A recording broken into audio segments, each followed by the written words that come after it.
We have in today something we don't seem to see very often, which is a Sinclair. It's one of the few consoles that was actually made in the UK by Clive Sinclair.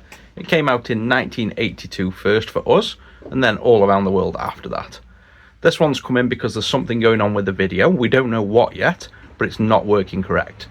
The customer's paid for a clean comp mod as well, so we'll get that installed first and then diagnose the problem. So here is the Spectrum. I don't know whether this cover is official or just remade, maybe you guys know. There were tons of versions of the Sinclair, so much so that I've put them on the wiki and an easy way to identify which version and model you have, simply because it was so confusing to identify models based on just the outside of the case.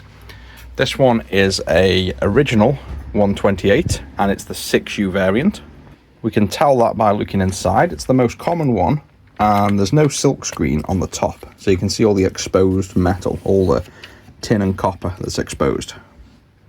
On the back we have RF and RGB. Now most modern monitors don't have RGB, nor do they have RF. The customers opted for the Clean Comp Universal, which will give us some composite output, and instead of just having leads hanging out the back of here, I'm going to remove the RF connector and we'll use a Mega Drive 2 port upside down.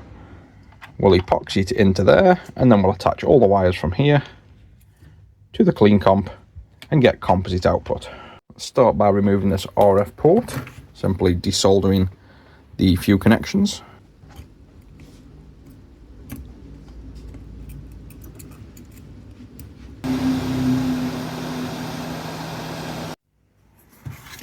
And with that removed, we can see it is in fact the 6U model number that's hidden under the RF port.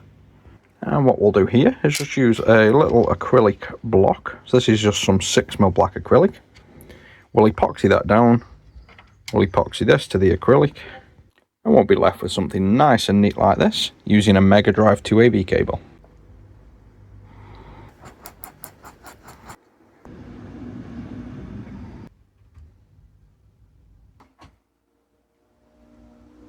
So that's the connector all in now.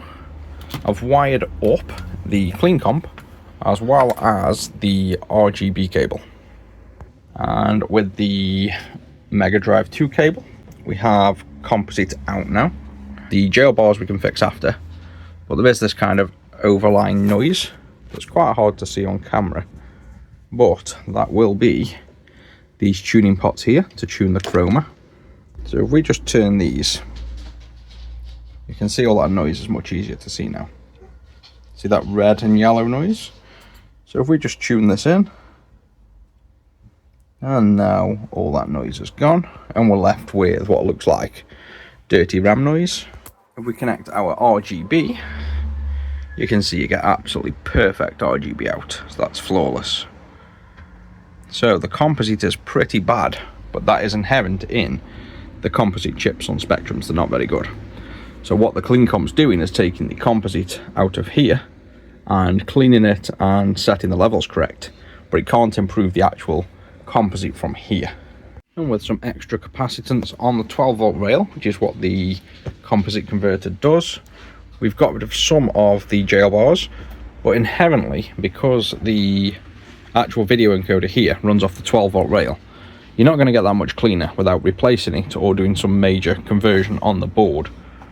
It's certainly something we can do, but I think a better solution if you want better composite from the Spectrums is if I potentially make a Clean Comp board that accepts RGB in instead of composite and downscales it back to a clean composite. In the case of the Spectrum, this would generate a much cleaner signal. I must say that I do like that kind of stock look with a Mega Drive connector. That's pretty nice. I'll recommend to the customer to simply use the RGB output, and if you guys want to see me invent an RGB to composite mod, so not the clean RGB which simply takes the RGB in and cleans it up, but one that takes RGB and converts it back down to composite, in order to solve problems like the Spectrum, where the native composite is terrible but it's got really good RGB that we could reconstruct composite from. So that's it for this one, guys. I'll catch you in the next.